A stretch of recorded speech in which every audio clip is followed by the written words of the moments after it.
నమస్తే, welcome to TVR channel. ప్రతిక్షణం నిరంతర వార్తా ప్రసారాల కోసం మీకోసం. నెలకు 2722 కోట్ల రూపాయలు మీ ఇంట్లోకి వస్తుంది.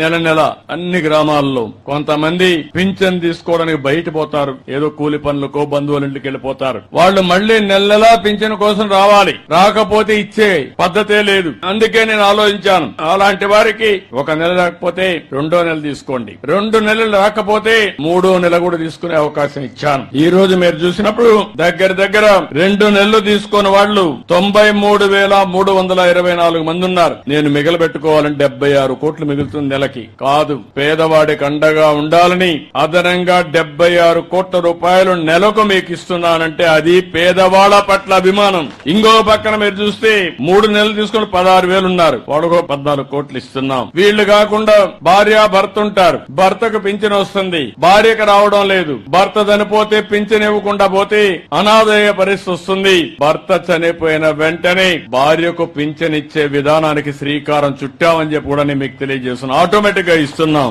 రెండోది మీరు ఒక్కసారి గుర్తుపెట్టుకోవాల్సింది, ఈ రోజు పింఛన్లు మీ ఇంటికి పంపిస్తున్నాను, 7 గంటలకే పంపిస్తున్నాం. మళ్లీ టెక్నాలజీలో అనుసంధానం చేస్తున్నాను. ఎక్కడిచ్చాడో కంట్రోల్ రూమ్ నుంచి మీ ఇంటి దగ్గర ఇచ్చాడా, పక్కనిచ్చాడా, లేకుంటే ఎక్కడన్నా వాళ్ళ ఆఫీసు పిలిపించాడా, మొత్తం సమీక్ష చేస్తున్నా. మళ్ళా మీకు ఒక మెసేజ్ పంపిస్తున్నా, పింఛన్ ఇచ్చినప్పుడు డబ్బులు ఏమన్నా తీసుకున్నారా అని కూడా అడుగుతున్నా, మిమ్మల్ని ఇబ్బంది పెట్టారని అడుగుతున్నా, మర్యాదగా మాట్లాడారని అడుగుతున్నా. అంటే ఉద్దేశం ఏంటి? పింఛన్ ఇవ్వడం అనేది తీసుకోవడం మీ హక్కు, ఇచ్చే వాళ్ళకు కూడా జీతం ఇస్తున్నాం, ఇచ్చేటప్పుడు గౌరవంగా ఇవ్వాలని ఎప్పటికప్పుడు పర్యవేక్షిస్తున్నాం. నేను ఒక మాటలో చెప్పాలంటే అందరినీ అభినందిస్తున్నా. తొలి రోజే 98% పింఛన్లు ఇచ్చేస్తున్నారు. మా అధికార యంత్రాంగం పోటీ పడిస్తున్నారు. ఇప్పుడు దానికి అందరినీ అభినందిస్తున్నా. శభాష్, మీరు పేదల సేవలో బ్రహ్మాండంగా పనిచేస్తున్నారు, దానికి మనస్ఫూర్తిగా అభినందనలు. మీకందరికి కూడా పింఛన్లు వస్తున్నాయని నమ్మకం ఉంటే గట్టిగా చప్పట్లు కూడా చెప్పండి,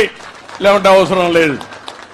ఇది అధికార యంత్రాంగం గుర్తుపెట్టుకోవాలి. ఈ నమ్మకాన్ని మీరు కాపాడుకోవాలి. అప్పుడే మనందరికీ న్యాయం జరుగుతుంది, మన జీవితాలకు ఒక మీనింగ్ ఉంటుందని చెప్పి కూడా మీకు తెలియజేస్తున్నా.